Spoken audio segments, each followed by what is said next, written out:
Hi there. I just quite like to run through a vagal breathing meditation.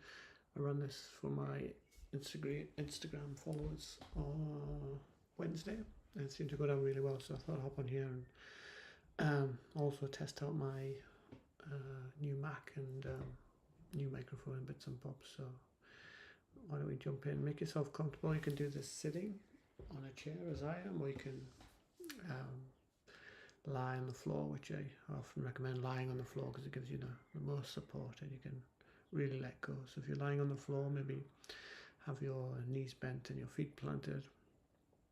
I tend to use a couple of books for just to take the weight off the cervical spine, just to rest the head on. You could use a soft cushion. Cushions tend to be a bit too, maybe a little bit too big. But see how you go. And you might want a blanket just to make yourself really feel reassured and comfortable. Okay, so vagal breathing is a way to access some of the body's responses to anxiety and stress. So rather than tackling maybe the thoughts and the whirling mind process, we can go into the body and just use some of the body's more natural kind of mechanisms for down regulating. So the vagal nerve itself is it's known as the wandering nerve. It's a nerve that connects the brain stem to the rest of the body. It goes through the face and connects to the organs and the lungs and the heart. So it's basically goes everywhere. And 20% from the brain down to the body, information from the brain traveling down, and 80% from the body, information going back into the brain. So we can use our breath and stimulate some of that. Yeah, that's why don't we just jump into it, and I'll show you what I mean. So it's a vocal breath, it's a audible breath. We need to make noise as we breathe out, so kind of need to get comfortable with making noises, or just be somewhere where you feel comfortable to do that. So we're going to take a relatively full inhale,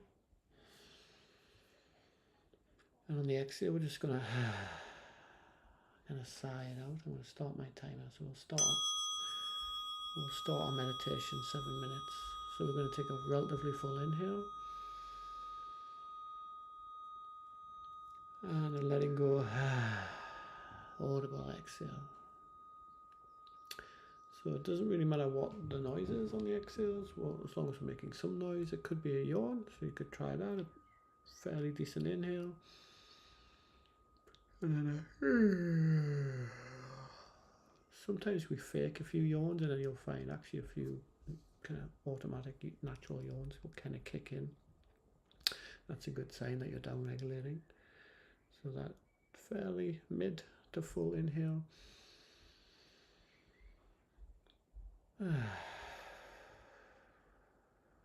You can also do almost like a whistle through pursed lips. So if you breathe in, and then it's just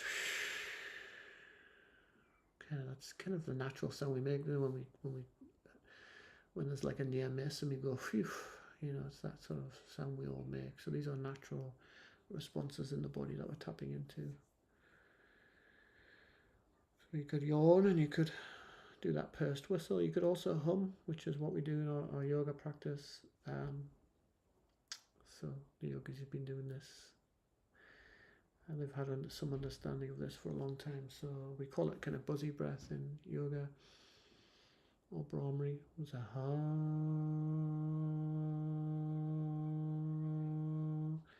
Kind of feel like you're vibrating up some parts of the body. Kind of feels nice. And I'm being quite loud, I guess, for the purposes of teaching and demonstrating, but you don't need to be as loud as I am, just whatever you're comfortable with. You could even do this when you're out and about in public if you're kind of subtle enough. It's just that signal from the body that, okay, everything's all right, and then that tells the brain that it can chill and stand down.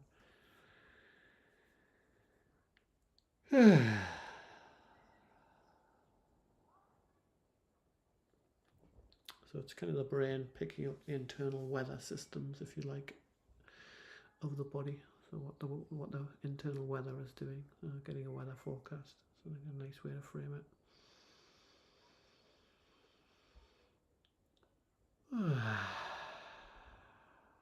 And as you go, you might find that inhale is getting kind of naturally bigger without forcing anything. You just feel like things are opening up.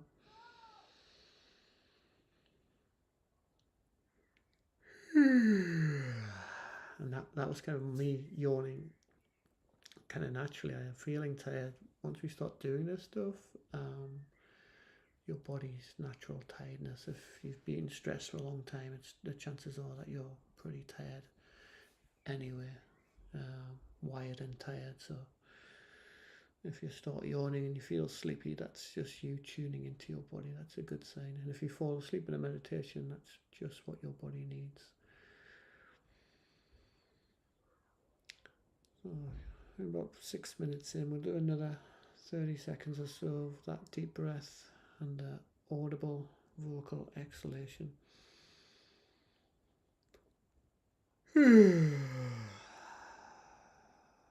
That exhale, rather than feeling it sort of coming straight out, if you want to visualize it winding, almost like it's winding down a mountain road, you know, those big mountain windy roads in the Alps or the Lake District or something.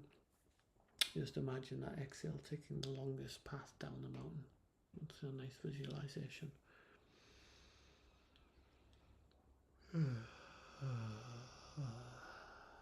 So the exhale is longer than the inhale. It's vocal.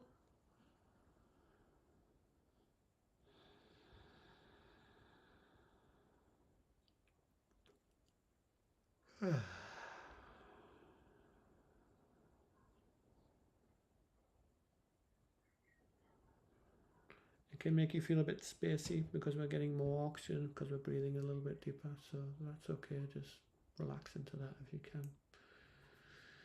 If it all gets a little bit too much, a little bit too spacey, just feel for your feet on the floor, feet on the earth as if you're sitting, or your back supported, head on the cushions or on the book. Just feel yourself on the earth, just the ground, and come back down a bit. Alright folks, that was a quick introduction to vagal breathing, 7 minutes or so. You can hopefully tell that it's doing something in your body and you've maybe relaxed you a little bit. That's always the key with any exercise. What is it doing to you? Doesn't matter what the textbooks say or what anybody says on the internet, including me. How does it feel in your body and what effects does it bring about for you? Alright guys, God bless.